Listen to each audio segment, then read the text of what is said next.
Hello everyone, it's Jamal Thomas. Welcome to the Progressive Soapbox.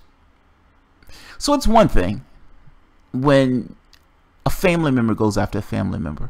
If I call Bernie Sanders a sheepdog, then goddamn it is me calling Bernie Sanders a sheepdog. If I say something or one of my peers says something bad about Sanders, ultimately we're saying it from a place of love or disappointment. There was some feeling there. People cared about the guy. They felt let down by the guy, but all of those things originate from this pure basis of, I want something different and I want this to change. I thought this guy wanted the same and now I feel let down by it. It's different when it comes outside of the family. That's different, particularly when it's mean-spirited and just ridiculous propaganda. Let's take a look at an old associate, Bill Maher. Bill Maher, joke man, Bill Maher, has often been an offender on this point. He loves Hillary Clinton. He's in his ivory tower. He smokes his pot and doesn't worry about being locked up. He's Bill Maher. Everything is fucking great. And so, yes, I love Hillary Clinton. I think Hillary Clinton is fucking awesome. And I call her an imperfect friend. And yes, she's a fucking warmonger. That imperfect friend was going to start a war in Syria. And continuously, they make this argument that she's an imperfect friend. She's an imperfect friend. Donald Trump may also start a war. What you don't realize is the public voted no. They didn't want her. She lost to a reality show host. Why are we having a conversation about Bernie Sanders? The person you put up who you thought was fucking awesome lost to a reality show host. Let's take a look at this.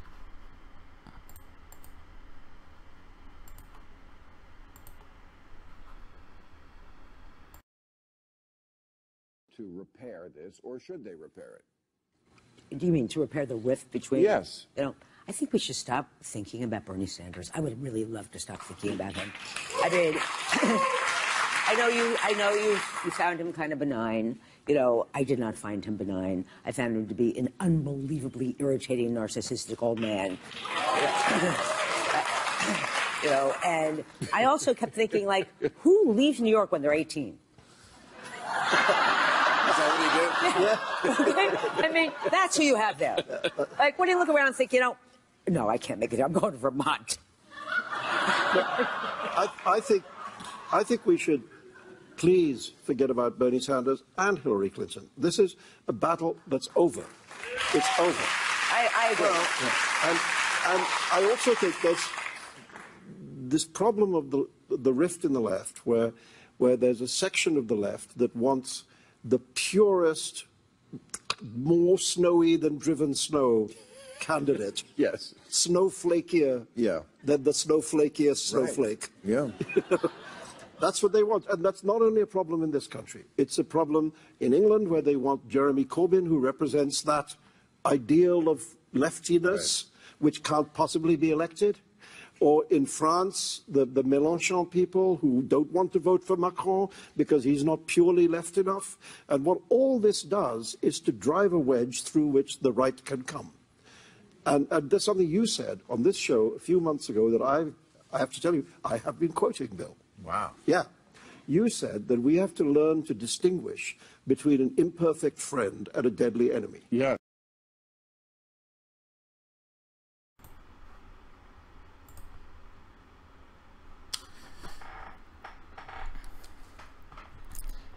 The first woman, the stranger, the weirdo, I don't know who the woman is. She looks somewhat familiar, but whatever. A narcissistic old man. The woman who lost to reality show host has been running around the country blaming each and every person that she can find other than herself about why she lost. What happened? But the narcissistic guy is the guy who was pushing for healthcare and education and all of these things for the American public. That guy's a narcissist. He didn't ask to be Secretary of State or anything else. He didn't ask for any association with Hillary Clinton at all. The only thing that he wanted was policy concessions. That's the opposite of narcissism. Whether she realizes it or not, maybe she doesn't know the definition of narcissism. It's amazing. He's a narcissistic old man. You know, I'm not going to take a shot at her. I'm just saying, that's a fucking ridiculous comment. Her world was shattered, just like many others when Hillary Clinton lost that election to a reality show host. Anybody who is a Hillary supporter should be ashamed and embarrassed to say anything out of your mouth. You lost to reality show hosts.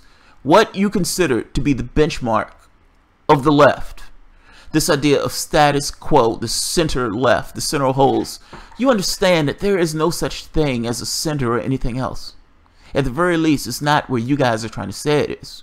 That center is contrived. You're getting money from people and you need to lean a particular way because you know the elements of your base hates the fact that you're getting money in that way. So you find something that you yourself consider to be the center. Here's the thing.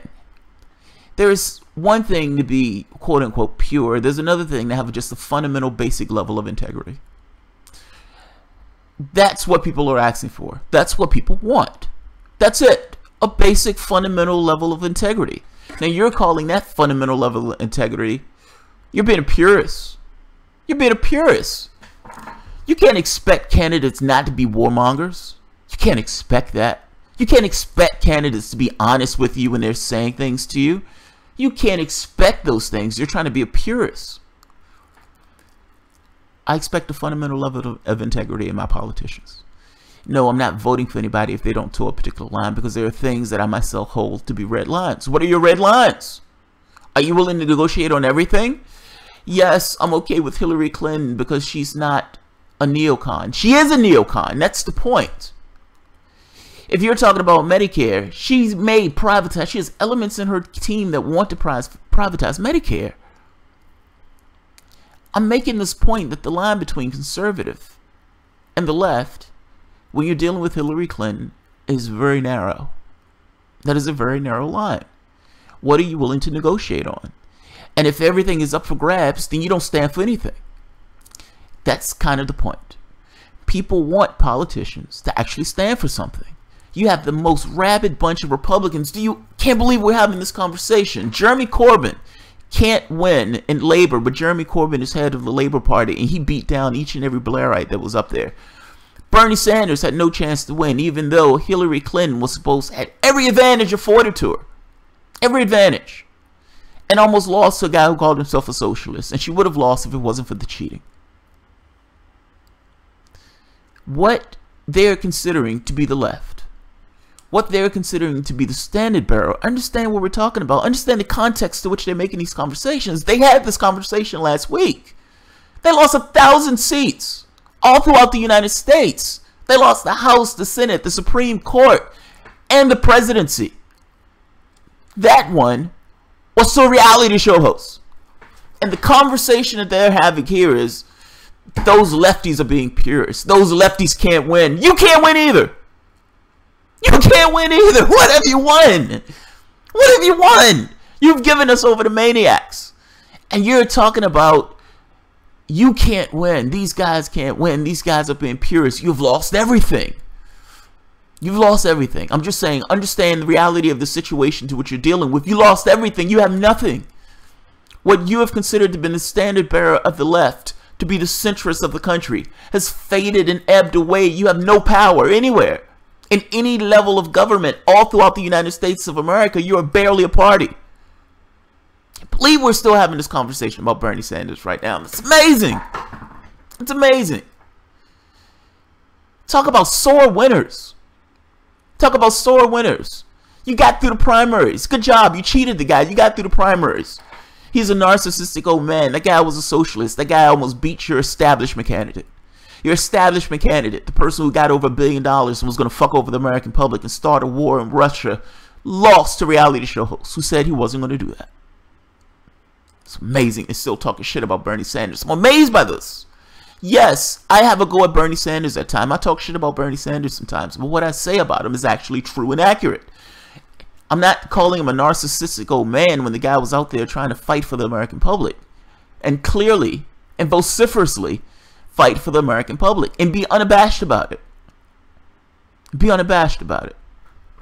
It's amazing. Absolutely amazing. I'm going to leave it at that. These people are fucking ridiculous. They're absolutely ridiculous. Sore winners. She's just mad because Hillary Clinton couldn't beat a reality show host. The Democratic Party should have ran a ham sandwich. They would have had a better chance of getting a person in office. It's amazing. Absolutely amazing. I'll leave it at that. I'll post a link to the video. Alright guys, if you enjoy the content, feel free to share, subscribe, and of course, you can always support the work through Patreon. Thank you.